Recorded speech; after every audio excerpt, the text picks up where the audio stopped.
오늘 본문의 말씀을 보면 하나님께서는 초태생에 관한 규례를 말씀해 주시고 또 그들이 이제 그 애굽 땅에서 나와서 행진할 때에 그들을 구름기둥과 불기둥이 낮과 밤에 인도하였다고 하는 말씀을 전해주고 있습니다. 사실상 애굽에서 장자들이 다 죽을 때 애굽의 이스라엘 백성들의 장자들도 죽어야 했지만 하나님께서는 이스라엘 백성들이 하나님의 백성인 고로 그 장자들은 죽이지 않으시고 살리셨습니다. 장자를 죽이지 아니하심으로써 온전히 그 장자는 하나님의 소유가 되게 하신 것이죠. 죽여야 마땅했으나 죽이지 않으시고 살리심으로써 당신의 소유를 삼으신 것이죠. 그리고 사실상 그 장자를 당신의 소유로 삼는다는 것은 이스라엘 백성 전체를 당신의 소유로 삼으신다는 거예요.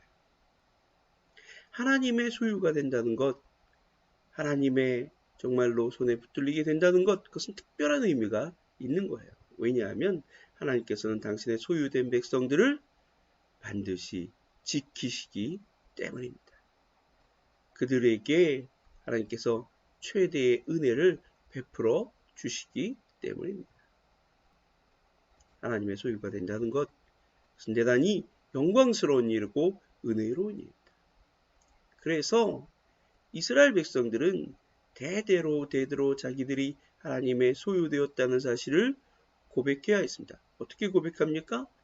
처음 난 초태생, 그러니까 모든 짐승과 사람의 처음 난 것들을 하나님께 드림으로써 자기들이 하나님의 소유되었음을 고백하였던 것이죠.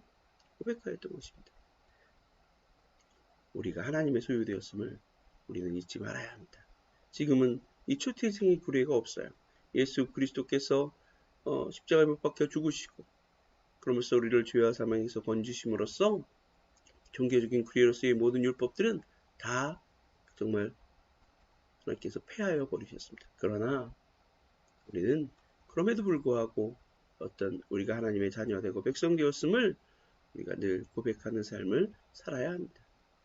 그런 어떤 방법들이 바로 우리가 하나님 앞에 예배하는 것이고 우리 소유의 정말로 11조를 하나님 앞에 드리는 것이고 이렇게 우리가 늘 하나님의 자녀와 백성 되었음을 온전한 하나님의 소유 됐음을 고백하며 하나님의 소유로서의 삶을 살아갈 때 하나님의 특별한 은혜와 인도하심이 우리에게 임할 줄로 믿으시기 바랍니다.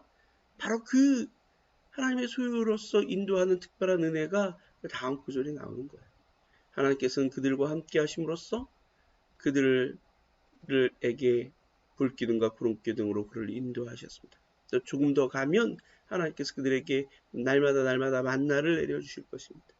그리고 광야에서 물 한 모금 먹을 수 없는 그런 척박하고 메마른 광야에서 그들에게 정말로 끊임없이 물을 공급해 주실 것입니다. 이런 은혜가 그들과 늘과 함께하는 것, 그것은 그들이 하나님의 소유되고 하나님의 자녀와 백성이 되었기 때문입니다.